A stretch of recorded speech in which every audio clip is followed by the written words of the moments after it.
everyone. My name is Zera. I am a student of class 9. Today's topic of my presentation is periodic table and periodicity of properties.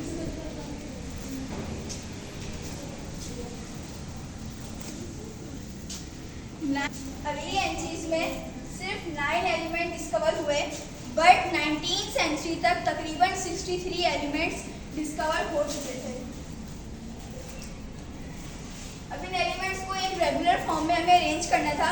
वो इसलिए करना था ताकि हमें एक arrangement मिल जाए और हमें स्टडी करने में इसकी आसानी हो जाए। अब इसको अरेंज करने के लिए डिफरेंट साइंटिस्ट ने बहुत ज़्यादा एफर्ट की, डिफरेंट साइंटिस्ट ने इसमें बहुत ज़्यादा काम किया। लेकिन जो पहला साइंटिस्ट आता है वो है डुवर्नियर ट्रेड्स।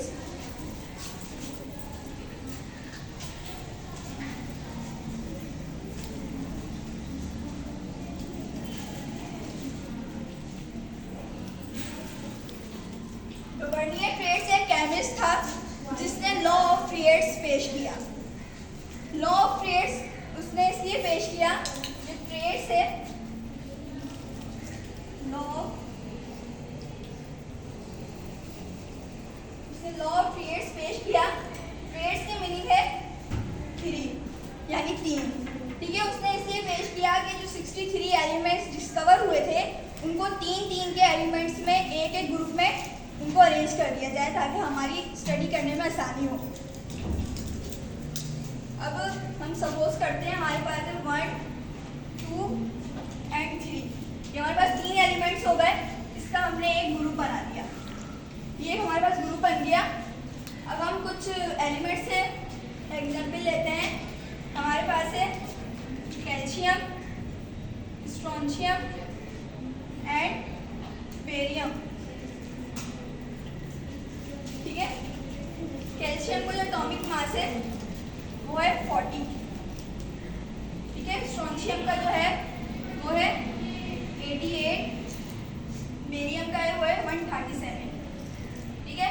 इससे जो ये 3 एलिमेंट्स का ग्रुप बनाया था, ये जो है हमारे पास एक टर्मिनल एलिमेंट्स है। जब हम इस दोनों के एटॉमिक मास को प्लस कर देंगे तो हमारे पास जो इसका एवरेज निकलेगा, जो रिजल्ट आएगा वो दूसरे वाले के एटॉमिक मास के इक्वल होगा, ठीक है। अब हम इन दोनों का प्लस कर देते हैं 40 प्लस 1, ठीक है। इसका आएगा 170 अपॉन 2, तो यहाँ जाएगा 88.5, ये आ गया इसके बराबर 88.5। इसने अपने लॉ ऑफ ट्रेड्स का, क्योंकि ये वाला जो लॉ है ये 3 एलिमेंट्स पर काम करता है और ये एलिमेंट बहुत ज़्यादा थे तो इसका जो ये लॉ था वो एप्लीकेबल नहीं हो सका, ठीक है। समझ आ गया सबको? Any problem? नो। वैसे तो बहुत सारे साइंटिस्ट हैं लेकिन जो हमें बुक में दिए गए हैं उनके बारे में डिस्कस करेंगे। तो हमारे पास दूसरा साइंटिस्ट है वो है न्यूलैंड।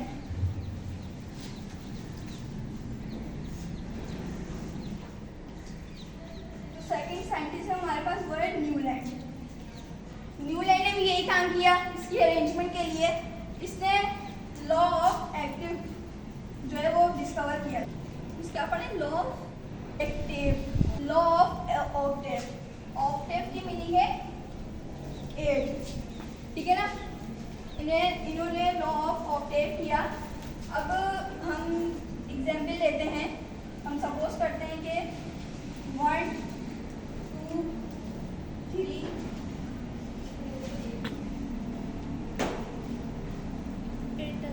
7, ठीक है।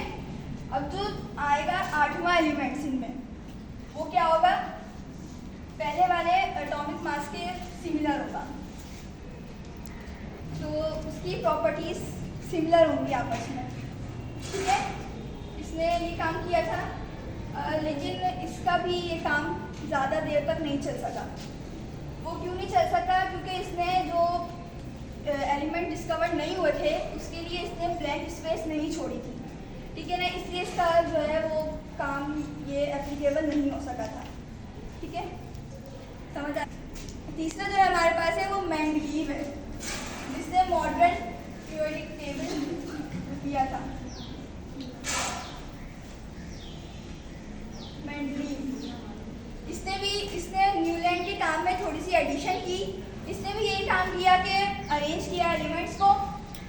लेकिन मेंडलीव कहता है कि हम जब एलिमेंट्स को पीरियड्स में अरेंज करेंगे तो वो किस तरह करेंगे, वो इस तरह करेंगे हम according to the increasing atomic मास।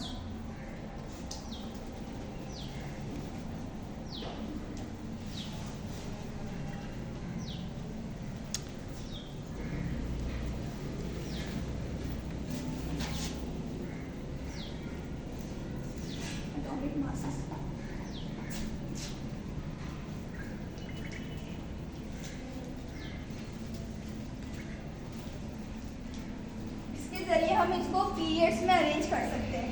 ठीक है, जब इसने पीरियड्स में इसकी अरेंजमेंट कर दी तो इसने जो है ना उसका नाम रख दिया पीरियोडिक टेबल। इस अरेंजमेंट का नाम रख दिया उसने पीरियोडिक टेबल। ठीक है, अब उसने अपने पीरियोडिक टेबल की रिसर्च करने के लिए एक लॉ जो है वो प्रपोज किया, वो है पीरियोडिक लॉ।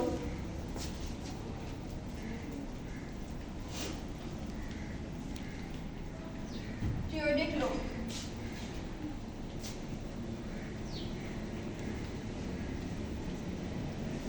वो है पीरियोडिक लॉ। ठीक है, अब इसने जो हम जैसे कि एग्जाम्पल लेते हैं according to the increasing atomic mass की, हमारे पास है लिथियम और हमारे पास है बेरियम, बोरॉन, कार्बन और है नाइट्रोजन, ऑक्सीजन और है हमारे पास क्लोरीन। ठीक है, हमारे पास ये एलिमेंट्स हैं। जब इसमें आठवां एलिमेंट्स आएगा वो होगा सोडियम। उसकी प्रॉपर्टीज होंगी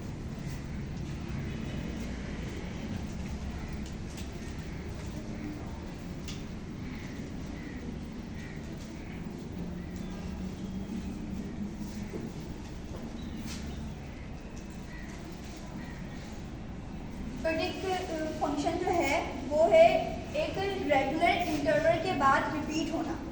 अब हम एग्जाम्पल लेते हैं, हमारे पास संडे है, वो हर 6 दिन बाद आता है, तो यानी कि हम कह सकते हैं कि संडे जो है वो रेगुलर इंटरवल के बाद रिपीट हो रहा है।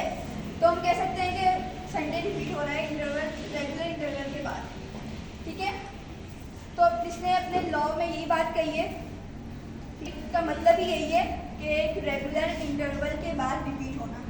अब जो इसने पीरियोडिक लॉ अपना किया है उसमें मेंडलीव क्या कहता है, एलिमेंट्स को पीरियड्स में इस तरह अरेंज करेंगे इंक्रीजिंग एटॉमिक मास की बेस पर। लिखा इंक्रीजिंग एटॉमिक मास की बेस पर हम इसको पीरियड्स में अरेंज करेंगे। ठीक है, अब हम पीरियोडिक फंक्शन को समझते हैं।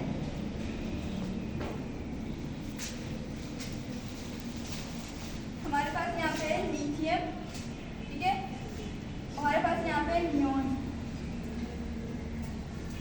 सही है। ठीक है, अब इसके जो बीच में एलिमेंट्स है वो टोटली 8 एलिमेंट्स होंगे। ठीक है, अब इसके जो नवा एलिमेंट्स आएगा वो होगा सोडियम। इसकी प्रॉपर्टीज पहले वाले के साथ सिमिलर होंगी। ठीक है, ये पीरियोडिक टेबल में ये कहता है। ठीक है, अब पूरे लॉ का यही मतलब था। अब इसके भी कुछ मेरिट एंड डीमेरिट थे। इसके पहला मेरिट ये था, कि इसका फ़ायदा ये था कि इसने जो है ना जो अनडिस्कवर्ड एलिमेंट्स थे जो उस वक्त डिस्कवर नहीं हुए थे उनके लिए इसने ब्लैंक स्पेस छोड़ी थी, जिससे काफ़ी हेल्प हुई। जो मॉडर्न पीरियोडिक टेबल बना है वो मेंडलीव ने जो काम किया था उसी की हेल्प से बना है।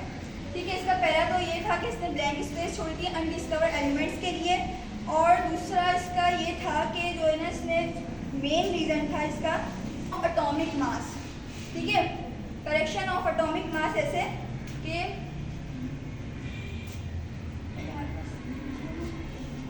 हमारे पास लिथियम है और यहाँ पे हमारे पास है बेरियम। ठीक है, बेरियम है। उस वक्त जो बी का बेरियम का वो था 13.5। ठीक है, और कार्बन का जो था वो था 12। लेकिन इसने फिर भी जो है ना बेरियम को सेकंड ग्रुप में रखा। ठीक है, इसकी वजह से बहुत प्रॉब्लम हो गई थी साइंटिस्ट की रिसर्च में। तो फिर साइंटिस्ट ने दोबारा चेक किया इसकी पोजीशन को, सब कुछ को। तो फिर हमें इसके कैलकुलेट करने के बाद पता चला कि जो मॉडर्न बना था उसमें 9 पॉइंट समथिंग इसकी एटॉमिक मास हो गया था। तो यानी कि मेंडलीव ने सही किया था। ठीक है, फिर जो उसके डिमांड्स आते हैं, जो उसके डिमेरिट्स आते हैं, उसका पहले नुकसान तो ये था कि इसने जो सिमिलर प्रॉपर्टीज़ थी उनको इसने डिफरेंट ग्रुप में रख दिया था। इसका पहला ये वाला हो गया डिमेरिट। और दूसरा नुकसान ये था कि जो डिफरेंट प्रॉपर्टीज़ थी उसने इनको सेम ग्रुप में रख दिया था। तो इसका ये था। ठीक है।